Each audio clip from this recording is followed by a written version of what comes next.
everyone, and welcome back to the Owl Pod, the official podcast of Temple Athletics. I'm your host, Kevin Copp, and our very special guest today is the commissioner of the American Conference, Tim Pernetti. Tim has been the conference commissioner since June of 2024.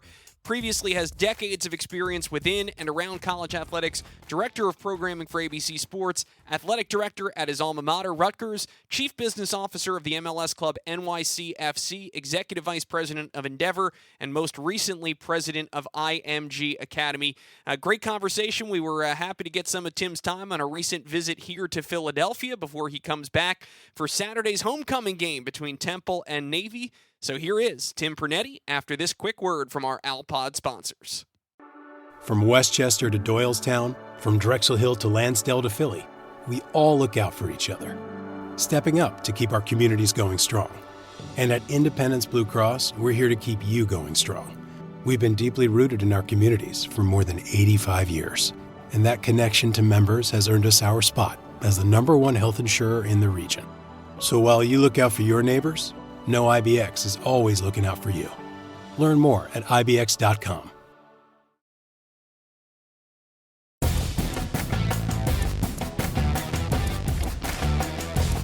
We've been starting at the beginning with that, so you want to take us back to New Jersey? Is that North Jersey? Is that where home was originally growing up? And I want to basically track the course of your path and your career and obviously what's led you here to the American Conference. So, take us back to kind of, I guess, what life was like and obviously getting involved in sports at an early age, growing up in New Jersey and how that kind of started the path. Yeah, North Jersey, where it all started.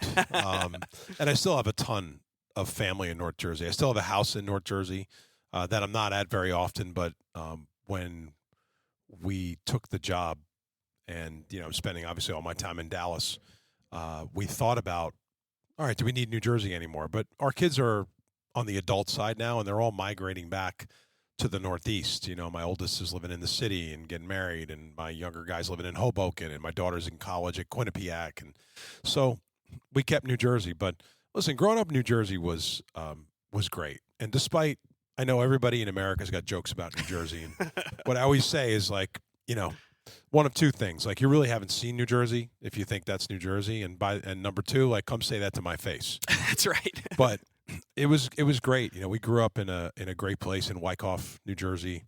My dad was a pharmacist, my mom was a nurse, and my father loved sports. So sports were a big part of our lives growing up, and we played everything. We played whatever we can get our hands on. And the most fun stuff to play was in the summer. I remember we had this house in Wyckoff that was green when we first moved in, and it had a little hill in the back that went down, and there was this flat area where we used to play wiffle ball in the summer. So even though we were Yankee fans, our house became known in the neighborhood as the Green Monster. Green Monster, sure. Yeah. So, but playing sports growing up, the unorganized sports are the things that I have a lot of early memories of, like the wiffle ball games, the Green Monster, the pickup games in the driveway, the touch football games, which always ended up being tackle. But sports was a big part of how we were raised. I loved to play sports, and I played everything: baseball, football, basketball. I did a little track in high school, and I never really thought about what it would mean, how it would. I thought it's just what kids did. But you don't think about, when you're 10 or 11, you don't think about, I'm going to play in college. And I think kids do now. I didn't then. Well, we were the last. My generation is the last that I think was totally able to have a normal youth sports. Yeah. I'm sure with your kids you saw it too. And I mean, now I've got a 7 and a 4-year-old, and thank God they've inherited my athletic ability, which is to say none. So I don't think we're going to worry about it as much. But it's a different world now. Yeah, it's different. There was, when I tell my own kids this, because my older son played high school football, and we ran around all summer at 7-on-7s. My younger guy played Division III basketball at Gettysburg, and we ran around for years doing AAU. My daughter played lacrosse, and we ran around for 7 years doing club lacrosse. When I tell my kids there was no club anything, they're like, you didn't play AAU basketball? I'm like, it was a thing, but it wasn't college coaches came and watched you play in high school. Right. Football was never a thing, even track and all those other sports. But, I played high school football, and the day the season was over, after Thanksgiving Day, the season was over, I went to basketball practice the next day. I didn't pick up a basketball until that day, right? It was different. But when I got to high school and started playing football, which really wasn't my primary sport, I loved basketball. I was better at it. Started playing football, and then very quickly, the coach I had, a guy named Mike Mielo, he was like, "We want to bring you up to the varsity." I really didn't know the game very much, but I really took a lot of pride in that. My older brother was on the team. He was a captain. I was able to play with him for a couple of years, and I really just fell in love with football. I think I fell in love with how hard it was. I fell in love with the competition. I fell in love, quite frankly, with the contact. Like, I loved, it's just sort of the gritty nature of the sport. Mm-hmm. And a couple of years later, I started to get recruiting letters, like when you got an actual letter in the mail. That's right. Not a text or a DM like kids today are like, "Oh, did you get a DM?" Like, DM, like these things didn't even exist. But I remember one of the first recruiting letters I got was from Miami. It was signed by Dave Wanstead and Jimmy Johnson. And then I got a letter from Penn State that was signed by Coach Paterno. And then I got, one from Rutgers signed by Dick Anderson. And Syracuse, Coach McPherson was the coach. And it occurred to me, because my dad had passed not long before that, and money was tight, college was in question, and I was like, this can get me through into college. So I really put all my energy into trying to figure out how I could get a scholarship. I was lucky. I had a great experience in high school. My coaches really helped get me better. Greg Schiano was an assistant on my high school staff when he got out of college. How about that? It's a good coaching pedigree right there. It's and better he also played at the high school, so I've known him. Oh, wow. So he came out of Bucknell and graduated, and he was going to help us. And I give Greg a lot of credit because he had just come out of college football, and I was a tight end, and he taught me how to block. He taught me how to evaluate the film. He taught me how to know an opponent better than the opponent knew themselves by Saturday. Like, I had never done that stuff. Otherwise, just lined up and played. Right, and most high schoolers had not. I'm sure that gives you a leg up. Yeah. You're looking at film, like, I had a girlfriend in high school, and I remember Greg would call me and would go over to the house, and he had this vacant room at his parents' house with a white sheet, and we'd put the film up, and we would grade every play. Like, it really helped me get better. When I chose Rutgers, it was a lot of reasons. Number one, I loved the staff. I really liked a lot of the guys on the team, and there was this movement in New Jersey, like you'd see guys at the North-South game and at these events and dinners, and everybody was like, "Hey, wouldn't it be great if we all went to Rutgers?" And the recruiting class that year was 26, and 24 of those kids were, first or second team All-State New Jersey kids. So we had like a New Jersey class. Well, the second thing was I wanted my family to be close by to see me play. Rutgers was a great experience for me. It was hard. I think if I had not played college football, I'd be a totally different human being. I met my wife there. She played lacrosse there. Like, I really got, I got my undergraduate degree. I got a graduate degree. I did it all in 5 years. And I am grateful to that place because I think without the scholarship, I probably wouldn't have gone off to college right away. I probably would have had to wait, to figure things out. But collegiate athletics had an impact on me. And I think the reason when I got the call about this job, I swore after my Rutgers experience as an athletic director that I was just not going to go back and work in this space. But when I got this call, like, had my student athlete experience not meant what it meant to me and been that meaningful, I probably wouldn't have done it. And I felt like, okay, maybe I can have a voice in trying to change this thing and try to fix some things and try to think long term about the industry. But if I didn't have that experience from being a kid all the way through playing high school, college, and having all that hard stuff that you have to go through, I tell kids this all the time, like, no one will ever understand how hard it is to be a student athlete. Yeah. And now it's more demanding than it's ever been, right? Because we didn't have these phones and fans barking at us and social media and a lot of the media, like, it was different. And now I think it's harder, but I tell kids all the time, you're developing a skill set that will give you great advantages in your life. You just don't know what it is right now. My wife was a writer at the Targum. That was the biggest media issue you had to deal with. I wrote a couple op-eds in the Targum. We had a couple noisy, the Targum, for those listening, the Rutgers student newspaper. Yep. So there was a couple loudmouth students that used to write about about how football was evil. And how it was this psychic frenzy of masculinity and whatever. And I just couldn't help myself. And I was a writing minor in undergraduate. And I remember going to the Targum one day and saying, I'm on the football team and I'd like to write an opposing point of view. And I still have it. I have a copy of it in my house. I wrote an opposing point of view about the greatness of football, about camaraderie, about team, about trusting the guy next to you doing your job, about 11 guys on the field, but your job is to do your 111th, and how it fosters friendships and relationships. And I remember it just rolled out of my pen because I was so passionate about the positive things that came out of that experience. But I wasn't going to stand for any of the multicolored hairs on campus telling me football was evil. There's no way.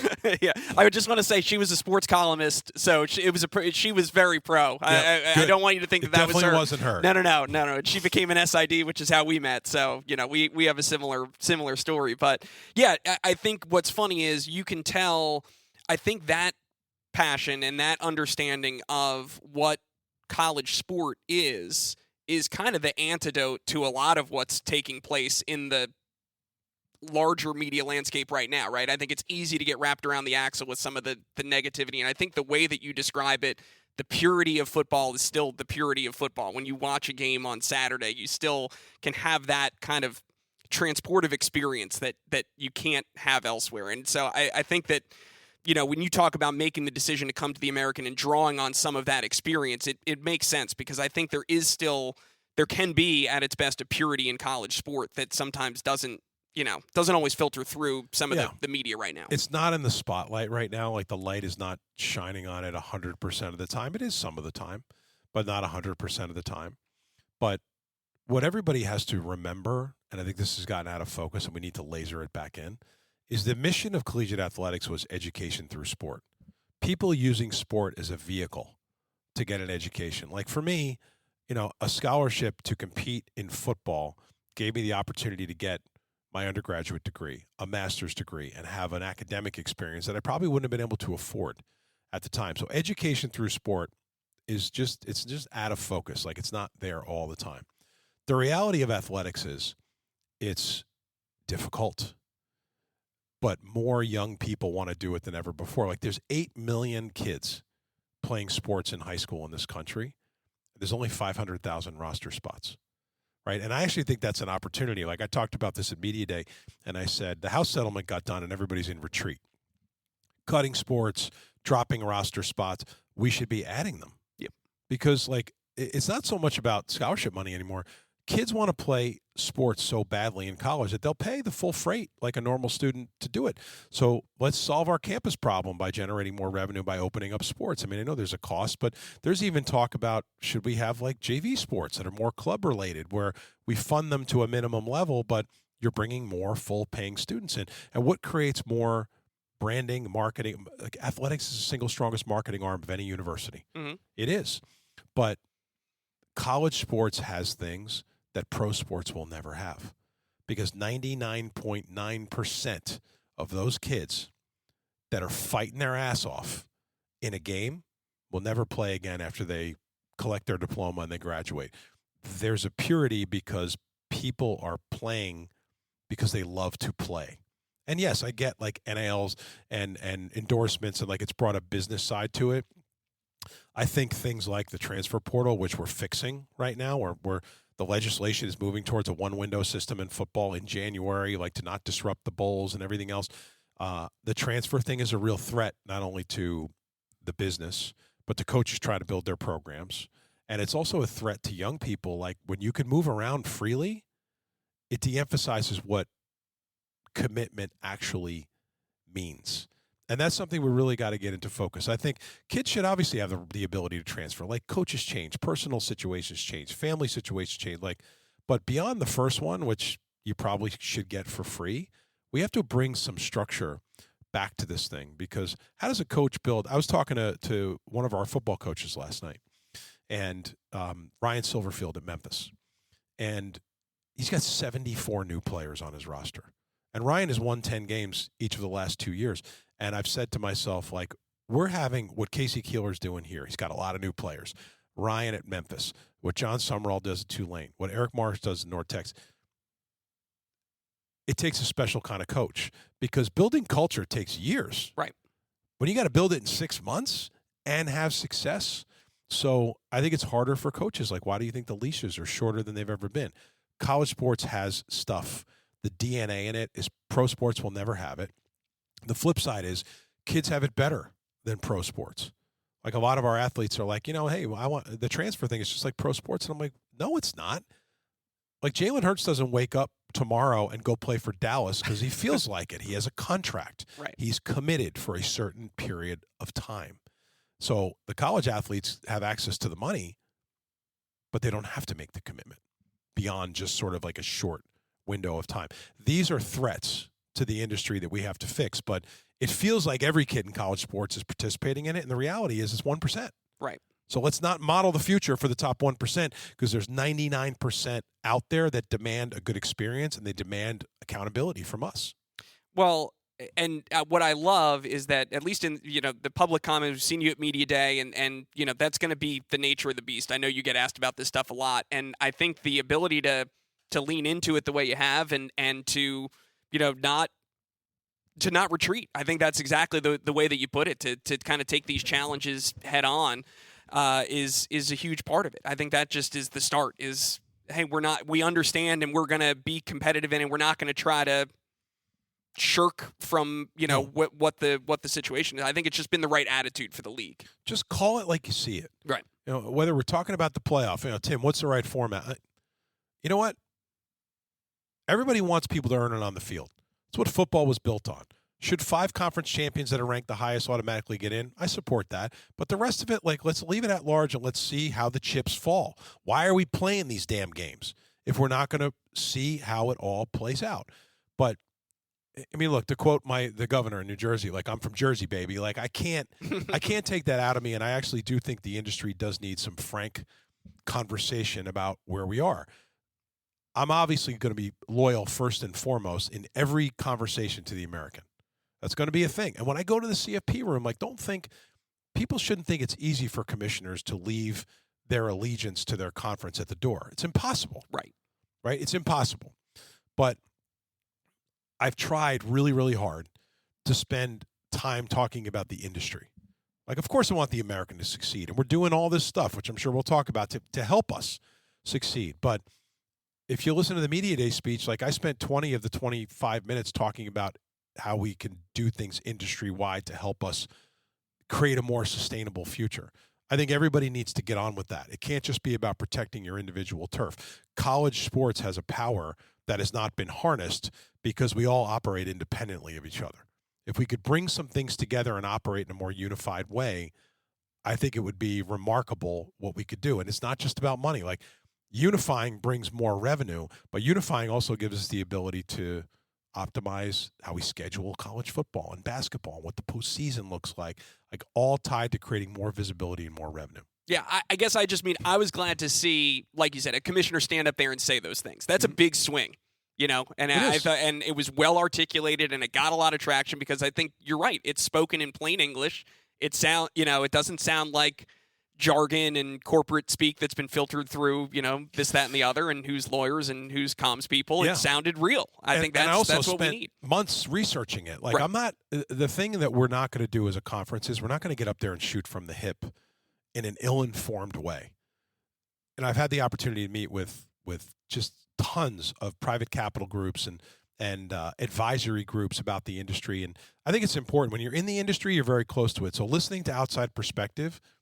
Some of it can be ill-informed, but some of it actually can get you thinking a different way.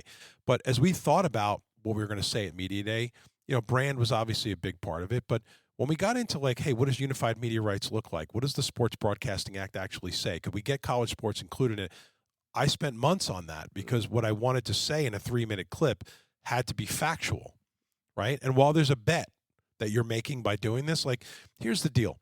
I'm not saying every conference will agree to unify their media rights. What I'm saying is, while we got all this attention in Washington on college sports, why don't we amend the Sports Broadcasting Act, which it needs to be amended anyway. Pro sports gets antitrust protection for over-the-air television, but they behave as if cable pay, satellite, and streaming are included. So it needs to be amended anyway. If we're going to amend it, include college sports. That doesn't mean we're going to do it, but don't we want to have the option? Right. 6, 7, 8, 10 years from now? I don't know if I'm going to be in the job or not. I don't know if any of the commissioners will. But we should be trying to set up our successors so they have the options to create more revenue and more sustainability in the future. That's all I'm talking about. I'm not telling the industry what to do. I'm just sort of pointing out, like, hey, here's something we could do to create an option in the future. We don't have to take it, but don't we want to have it? Yeah, well, and anything that you're devising right now to preserve the 2025 status quo is just, it's short-sighted because none of us know really where it's going. Though I think I wanted to tie this back to, and I think you've touched on this a couple of times, you did have that experience post-Rutgers, and you've had the chance to get your hand, first of all, pre-Rutgers, having a sports media background, the way that you're spending all of those decades in the media rights space and understanding that side of it, then understanding what it's like in the athletics director's chair, but also now having experiences that are outside of college athletics or tangential to college athletics at IMG Academy and Endeavor. And, has that perspective helped to not be totally blinkered by, there's a lot of people, and I count myself in this, I've never worked outside of college sports. I don't have any understanding really of how the real world works outside of this, particular industry. Has that experience kind of helped shape some of the things that you've tried to do now, bringing it back as commissioner of the American? Absolutely. I actually think diversity of experience is really underrated. And you're a young guy. Like you have a lot of runway ahead of you. I'd argue that there's a lot of skills that you're developing inside the college space that can be really effective outside the space. Like, to me, it's not so much, hey, I'm confined, what's the real world like? Like, you either have skills or you don't. And if you have them, they're transferable. Like, and when I was young, I got into something I really loved. I was in sports media and I was on the deal side, like acquiring rights for networks and doing that. And I loved it. And I think when you're young, you see yourself doing it forever. Mm-hmm. And then this startup thing came along. Like a buddy of mine, Chris Bevilacqua, who wrestled at Penn State, had this idea for a college cable network called CSTV. And I was like, are people really going to watch these sports if it's not football and basketball? But I kind of got hooked on the idea, and I went and did it.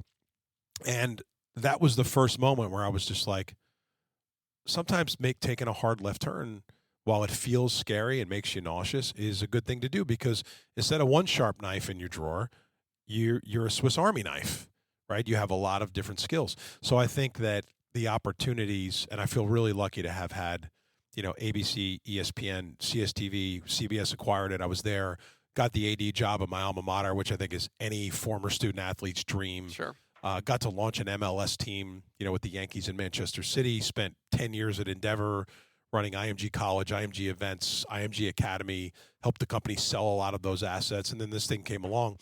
I think having a youth sports perspective that I had at IMG Academy, having an agency perspective I had at Endeavor, running the commercial business for 100 colleges and universities that I had at IMG College, working on a campus. When the commissioner thing came up, I remember saying to myself, here's an angle I haven't seen it from yet. Right. But maybe I can melt all this stuff together to create some advantages for us. So, but you gotta balance it between remembering it's collegiate athletics and you service student athletes, and trying to modernize the business side, not to be like a flashy business, but to create more resources for kids. Like, at the end of the day, we're in the business of their experience, and colleges and universities want kids to walk out and advocate, right? When I ran IMG Academy, people would say, well, we're trying to create great athletes. I'm like, no, we're in the advocacy business. We want kids to leave here and say, that place changed my life, right? If they advocate, suddenly more are showing up at the gate, and away we go. It's the same in college sports. Temple wants their student athletes to walk out the door and say, that place and those people changed my life. In order to get the place and the people to meet that expectation, we have to generate more resources as a conference to help them fund those initiatives. Yeah, and I do want to come back to, I think that's also part of the magic, because if you do transfer 4 times in 4 years, there is no place that has that kind of pull and that has that kind of magic that you're going to come back to on an alumni day or a reunion game or whatever it is. So I think that's part of it as well, because we know, as two people that love our respective alma maters, what it means to go back there, and you have a different connection and a different feel for it. So I do think that's an important part of that side of it as well. So tell me, you get the call, this conference had been in the hands of Mike Resco for a decade, only commissioner since, the reshuffling and the launch. You get that call, and, what was kind of your initial, because I think, like you said, the dream of a student athlete is you're going to go back to your alma mater and be the athletic director. No one, no offense, dreams necessarily. Your goal, I'm sure, is not, I'm going to be the commissioner of a conference someday. It's such a there's only a handful of these jobs, right? It's just not something that's probably, top of mind. So you build all this experience, you have this opportunity. What was it about that got you on board? The whole thing just dripped with irony. It really did, because I've known Mike Oresco I knew him my whole career. Because he worked on the TV side at CBS for most of his career. And when CSTV got acquired by CBS, I worked side by side with him. And Mike is a great friend. And the irony was that in 2012, 4 months after Mike got the job as the commissioner of the Big East, I called him to tell him that we were leaving for the Big Ten, right? So, and listen, that was challenging. It was great for Rutgers, but I respected the relationship. And then the lawyers get involved, and it gets a little bumpy, and everybody's got hurt feelings, and then you move on. Yeah. But don't think the irony was lost on me that I was getting a call about a conference that existed because I had something to do with creating it right. 15 years ago, right? But honestly, when I first got the call, I was hesitant to engage. And a lot of it had to do with sort of the typical, right? Like, what's going on in college sports right now? Who's in charge? Where's this headed? Et cetera. Having said all that, I think what I thought to myself is, FBS, there's 10 jobs. And I ran IMG Academy with my partner there, Brent Richard, for 4.5 years successfully. We sold it to private equity for, Endeavor sold it for $1.3 billion. Like, it was a great transaction. It worked out great for all of us. And I was a year out of that sale, still loving what I was doing. And that business was like a real people business, and I'm a people leader. And it was hard for me to even think about leaving there because of relationships. But I took the meeting with a few presidents, and then the second meeting came around, and I said to the search firm, just prepare yourself, because I'm going to ask some difficult questions. And what I asked the presidents on the phone was, please help me understand your appetite to take risks, get crazy, like make some decisions that are really going to get people's heads to turn. Because this is a conference that cannot afford to run it in a traditional way. And they convinced me on that call that they were ready to do that. They just didn't know how. And then I went through the rest of and at that point I was like, this could be really interesting. I'm going to pursue it. And along the way, they convinced me they were ready to line up with me and do that. And what I would say about, from President Fry, who's relatively new here at Temple, to our board chair, Philip Rogers at East Carolina, to all the presidents, is they've walked the walk with me for 16 months. Like, I've gone to them with some things where I could see them gripping the table, but whether it's creating a minimum investment strategy around the house settlement to signal that, like, hey, we're going to give everybody the flexibility to spend where they can, but we're making a minimum commitment of $10 million. Like, we're serious about investment in student athletes. Launching a commercial venture in American Rise Ventures, like a wholly owned entity, which no other conference is doing. That was also a different kind of decision, right? Reducing the size of our basketball tournament to 10 teams and advancing 1 and 2 to the set. We've done a lot of this stuff, but I give our presidents and ADs credit. Like, they sold me on it and they walked the walk. That's what's made the job really interesting. But in the beginning, I wasn't sure because I was doing something great. I'm 54 now. Like, I think that the number of moves I have left are probably in the low single digits. So I'm really particular about what I'm going to do. But the important part is, like, you want to, as you get older, I told the class at Temple this yesterday. When you're young and you take a job, you can't pick the people. When you're older, you can choose the people. And to me, people is number one. And the presidents really convinced me that this was a league full of people that wanted to innovate, tough, gritty people that were trying to drive their business in the service of student athletes and their fans. And that's really what sold me on it. And look, I got lucky. I got the job. I was in the mix with some really qualified candidates. The only other commissioner job I ever interviewed for was the Big 12. And what was ironic was Brett Yormark has been my friend for 20 years. And neither one of us knew the other guy was in it at the end until it was over. But that really opened my eyes to, like, what the scope of the job was. It was good to go through that process. And Brett's done a phenomenal job with the Big 12. But so I had a frame of reference going in. But to me, it was about people and are they ready to take risk? Because if they weren't, like, this is a league that has to do things differently. We don't have a choice. If I didn't get the vibe that they were ready to do that, I don't think it was necessarily going to be for me. I want to get back to the risk-taking and the innovation. I want to put a pin in that, but I just want a quick detour because I spent 1 year. I've been at Temple since 2015, so this is year 11 for me, but I did take 1 year and I went to the Ivy League. So I did have the conference. Where'd you go? I went to the league office. Yeah. And so we had our first kid. This is March of 2018. And, I was still at this point, my job here at Temple, I was a little more in the field. I mean, I was doing 5 a.m. football practices, coming out there and following them around with the camera. And I'm sitting in the hospital. I can't do that. I need a 9 to 5. I gotta have some more work-life balance. And so a job at the Ivy League conference office opens up, and I go there for a year. And I love the experience. I'm obviously back here now, so I love this experience too at Temple. But, for me, the great part was a little more sanity at that time in my life when I needed it and needed some more time at home. The downside, and everyone was very clear about the downsides of taking the job, was you don't have the same ability. You're not on a campus. You're not where you're going to be at Temple, where you're going to see student athletes every single day. It's different. You're in an office. And so we started this conversation before we got on the mic talking about your travel schedule is enormous, and the footprint is probably 7x the size of the Ivy League. You could drive everywhere. I mean, you got to get from Texas to Florida up here. Thanks for being in the Northeast, and I saw you post a video from the end zone at the Navy Air Force game on Saturday. You're here. We're taping this on a Wednesday. You're going to be 3 states in the next 3 days before looping back here. How are you able to balance the side of it? Because you're not going to have that kind of one-on-one student-athlete engagement in your role unless you really make an effort to make it happen. And it's not easy. There's a lot of great things about this league. The size of the footprint is a challenge, I'm sure. How are you making that side of it work? It's a huge challenge. It's a big footprint. We go all the way as far as, San Antonio, Texas, and Dallas, all the way up to West Point. So it's a big footprint. I think I'm conditioned for that type of thing. Like every job I've ever had in sports, like that's the industry. Like you gotta, before phones and emails, I remember my first boss, John Littner, who runs the Yes Network now in New York. I remember him saying to me when I moved into the college business of like working on rights and games, and he would say, get on planes, smoke cigars, eat steaks, play golf. He's like, this is a relationship business.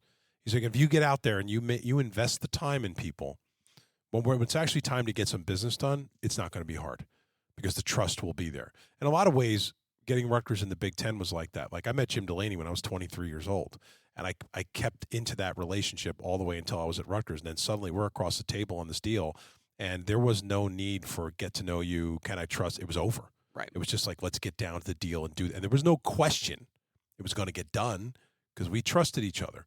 So, I don't believe that they're like people say work-life balance. I don't think it's an actual thing. I think it's whatever you make it to be.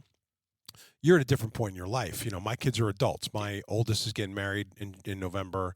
My younger guy works in the city in WME. My daughter's off in college. So it's just me and my wife. So traveling's a little bit easier, but I've done it my entire career. This one has been the hardest. And I think the reason I push myself so hard to travel, like you said, like I'm leaving here tonight. I'll be at the Tulane, East Carolina game tomorrow. I'll be at North Texas, USF Friday night. I'll be back here for Navy Temple on Saturday, is because it gives me the opportunity to engage with young people. Like Navy won on Saturday. I was at the game, and I have relationships with a lot of players on that team.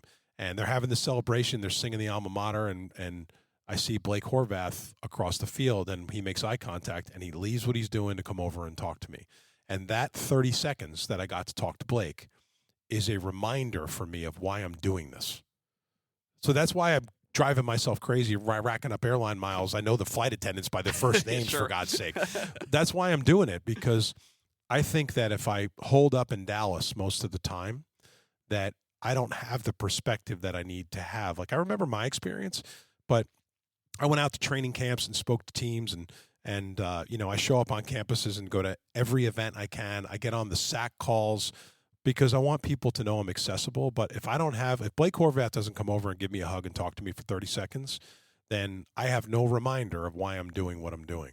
And I'd love to engage with kids every single day, but sometimes I'll just, if I'm in Dallas, like I'll get in the car and go up to Denton and like, what's going on? Is there a volleyball game? Is there a basketball game? Is there a practice? Like you need that reminder. Everybody's got to have a why. Right? This can't just be about the business. So I travel like crazy because it creates more opportunities for engagement with student athletes. And like at the end of the day, as the commissioner, those kids are my boss. I want to close with, what we've been circling around. You talked about this kind of coming into this role with the strategy of innovation and wanting to to do some groundbreaking things. And now having, I think, established over the first 16 months, as you said, building that trust among presidents and starting to dip our toe into a couple of these waters and seeing some positive returns. What gets you excited about what's out there now and what's next and kind of, on that medium to long-term agenda, what keeps you moving forward and keeps this conference moving forward? When we relaunched the brand as the American, and took athletic out of it and dropped the dreaded AAC out of it, the idea of the rebranding was just to define what we stand for. And I've mentioned a couple of the words. The number one thing on our list when I started was we want to be known as the most innovative conference in America, be a first mover on things. And we've already done that on a variety of fronts. And I'm encouraged, like we talked about private capital in April of 2024 when I got the job and nobody was talking about it. And now everybody's involved in a process. Like I take that as a great compliment, and I'm encouraged that the industry is modernizing how they think, right? But our goal is to be known as the most innovative conference. So innovation was a key brand tenet. Like I said to you before, it's just a tough league. You're going to see it on Saturday. Like these Navy kids fight their rear end off. Temple. They fight. I played against Temple when I played at Rutgers, and we used to call it the Turnpike Bowl. Yeah. It had a kind of like an ugly trophy, and it was when we played in the Vet and we played in the old Rutgers Stadium. But, I heard after that game like I didn't hurt after other games. Like it was just a street fight. Mm-hmm. Temple, tough kids. And then service is one that I thought was important because the conference services student athletes our universities service their fans and their donors, their alumni, and we're making an effort to make sure we leave something meaningful behind in every market where we have a championship game. Like we're redoing a classroom in a city. We're stopping off at a school and handing off a check for a classroom improvement. Like we're giving back however we can. The future of this conference, there's things we control, right? Minimum investment, American Rise Ventures, how we're going to share revenue, conference naming rights, like all the big jersey patch, all the big stuff I put out there, private capital. We have control of that. What we don't have control of, we're getting a huge benefit from right now, is this league has competitive depth. Yep. Right? The results early in the football season have defined what we already know, is we're not an autonomy conference, but we're certainly not like anybody else either. And I don't think there's any question anymore about what the American is and where we sit in the hierarchy. Like we have a lane all our own, but if we don't capitalize on it, we don't just get to keep it. So I'm grateful to, like, I know coaches are working their rear ends off and kids are fighting hard. The results that we've had, which is one thing we can't control, have given us incredible tailwinds to tell our story. What John Talty at CBS wrote last week, I thought was a meaningful moment for the conference. People are like, what do you mean? It's just a story. I'm like, no, it's not. This is a story about the American Conference. It's not about college football where they talk about the American, or college basketball where they talk about the American, or women's lacrosse where Bonnie Rosen's name comes up. It's not about that. This is about the American, right? And and I didn't give him this idea when I did the interview, but the headline, American Hustle, like that's who we are. Yeah. We're not smarter or better than anybody, but we're not going to be outworked. And the stuff that's ahead of us is really exciting on the business side. And the results that our programs are producing right now is just gas in the tank that are helping us get to the destination. Oh, like I said, I think every time we get to hear you speak in public, this has been a real treat to get to sit and do this in an extended way. But I think it just speaking as someone, as a member institution, it re-energizes us. It reminds us of that purpose. It makes us excited about where the American is headed. And again, I appreciate you carving out a small window in a very busy schedule to make this happen. And we wish you all the best. No, I'm forward. happy to do it with you guys. And I wish I could spend more time with you. But people at Temple need to realize the power of this thing. Like it wasn't long ago College Game Day was here. It wasn't long ago this school played in 2 conference championships in football. This is a massive media market, right? Like I wanted to try to move the basketball tournament here. Like I did everything I could to get people interested, and I'm not ruling that out in the future, but this thing has power, and it's not me promising. We've seen it already. Right. And I think you've got people in place that'll give you the ability to get it back. Temple being competitive in this league is critical to the success of the American. All right, that's this week's episode of the Owl Pod. I want to thank my guest, Tim Pernetti. A reminder, David Litvin and Amelia Wright are back on the Tuesday edition of the Owl Pod with an all-new episode. I'll be back with you next Friday. We'll have field hockey head coach Michelle Vitisse joining the show. As a reminder, if you want to support the Owl Pod, please be sure to like, subscribe, leave a rating. Most of all, please tell your friends you can listen on Apple Podcasts, Spotify, Amazon, anywhere you get your podcasts. Get the Owl Pod Tuesdays and Fridays. Special thanks to our team, Christy Bannon, Justin Miller, Prince Moody, and our executive producer, Dan Lobaz. I'm Kevin Copp. Thanks so much for listening, everyone, and go Owls.